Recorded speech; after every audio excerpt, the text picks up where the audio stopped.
Welcome everybody to our North Carolina and World War I Facebook Live series. My name is Kerry Burns and I'm the Digital Marketing Manager here. I'm with Jackson Marshall, the Deputy Director, and we are in the Artifact Staging Room. And this room is where all the artifacts are going to be held for our upcoming exhibit, North Carolina and World War I, which opens April 8, 2017, commemorating the Centennial of U.S. entry into the war. And today we're going to talk about some of the unorthodox weapons of war that commanding officers would use to lead their soldiers into battle. So right here we have a bugle, and Jackson Marshall is going to talk to us about this bugle and what its purpose was during World War I. This is a French bugle that was used during World War I. It came into our collection here from a North Carolina volunteer to the service, William Owen Keenan, who was a volunteer in the French ambulance service. Now, he certainly wouldn't have been blowing this bugle while he was driving a French ambulance. I hope not. No, but he evidently was given this bugle, or got this bugle while he was in service overseas. He brought it back as a trophy of war, so to speak, or as a memory piece for him.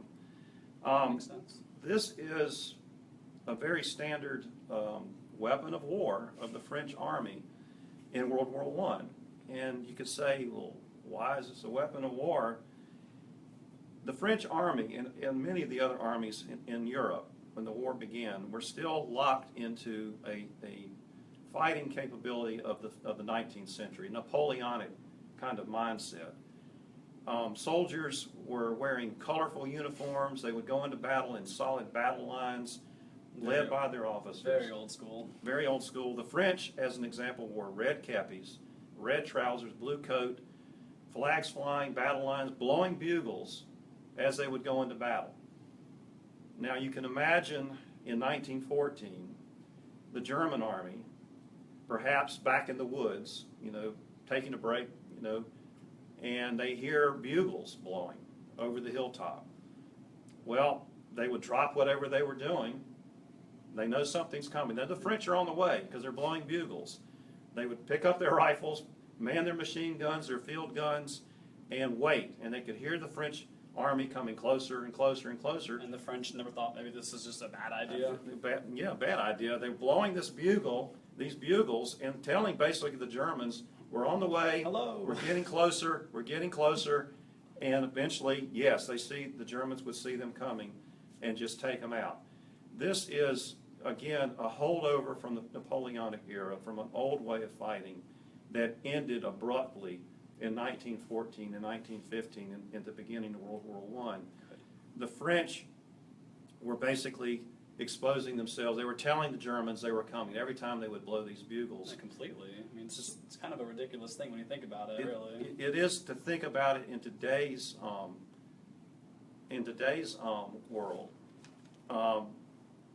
We can't imagine that. But if you think about the time period, they've coming from a tradition, a military tradition, that they were not going to let go of. It was literally blasted out of them by the machine guns and shell fire. Jackson, I'm going to cut you off really quick because I believe I have a question sure. from someone watching the video right now. Let me just go ahead and open this up.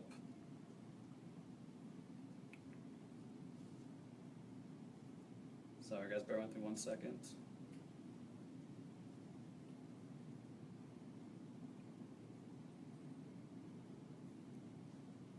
First comment is, why would you want to tell your enemy you are on your way? Seems a bit silly. From Cassandra Bennett. Well, it does, again, this is where we were left off. She anticipated the question. She did. Or where we were going. It doesn't make sense today. No. If you're thinking about, though, a military tradition that's long lived in European armies and in the American armies from the Civil War period, there was an honor in facing your enemy face to face and just battling it out. So you would go into battle blowing bugles, playing drums, flags flying, officers leading the charges. In fact, the French officers were even known to wear white gloves. It almost seems like it was seen as almost like a parade, and it wasn't viewed as how dark it really can be in war. And back in those days, again, the armies had to get close to each other to even shoot at each other because the muskets didn't have that much of a range. Yeah. When you're going into World War I, the technology was so far advanced that you had bolt-action rifles, you had machine guns, you had field guns that could rapid-fire shells into the enemy. The weaponry was so far advanced from the tactics that were used and held over from the 19th century that no, it doesn't make sense. She's right, it doesn't make any sense whatsoever, but they didn't figure that out until they lost tens of thousands of men in these battles. Wow. The French eventually got rid of the red hats and the red pants. They put on a dark blue uniform. The Germans had already anticipated this in wearing a field gray uniform. The British were wearing a khaki brown uniform. They started to blend into the terrain and put aside things like this because, no, you don't want to let your enemy know you're coming, because if you do, you're dead. So this was really set aside. At the time, it was important. Back in the Civil War, American Civil War, this was an important weapon. An officer could scream commands to his men, and they couldn't hear into the roar of battle. So a bugler would stand next to the officer, and the officer would tell the bugler what he wanted, and the bugler would play the bugle, and there were certain individual tunes that he would play that would tell the troops, could hear this, that means we need to advance. No, wait a minute, he's playing another tune, that means we need to hold the line or fall back. The commands were made through the bugle. Back then, it makes a little more sense. It makes sense during the 19th century, not against machine guns, and certainly not in trench warfare. Definitely not. So the French, they still had buglers, but they didn't use them in battle.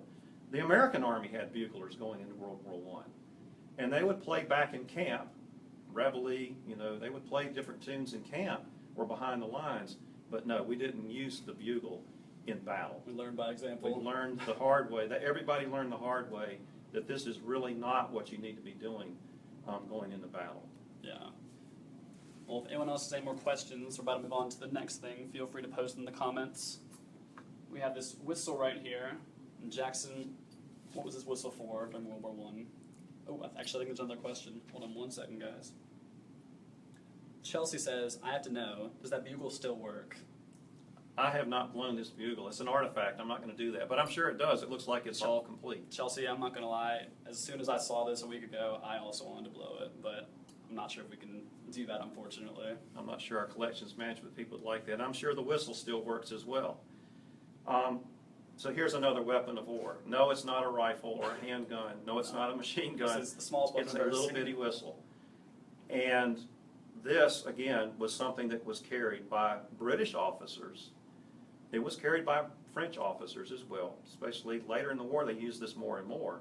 And it was carried by American officers and non-commissioned officers in World War I. The whistle, again, we have this small whistle, and it is so insignificant looking that you would think, what's the point? But again, this is a reflection of the leadership mentality of World War I, and we still have a leadership mentality now. It's important in the American Army and other armies. But this was important for officers. They would blow this whistle when they would go into an attack. Oh, really? Leaders back then, officers back then, they never just told their men, go over the top and attack the enemy position, and I will stay back and watch with my field glasses. No, the officers were leading their men. They never asked their men to do what they were not willing to do themselves. And to prove that point, they were the first one to go over the top, and they would be blowing this whistle the entire time they were going over the top. They would have a handgun in one hand, and they would be blowing the whistle. Wow. And their men would hear that whistle. They would know that he is going, and we need to follow him. And as long as he had breath in his body, he would be blowing this whistle as he was going into an attack. Non-commissioned officers would blow them as well. So this was really a way of them to lead their men, and for the men to know where they were, and to know that as long as they could hear it, they were to continue to follow him. So it's safe to assume that if they stopped hearing it, they would know that, unfortunately. If they stopped hearing this, that meant generally that something had happened to him. Yeah. But this was really important for the armies back then, and you'll read stories about officers, again, first ones over the top, first ones leading the charge.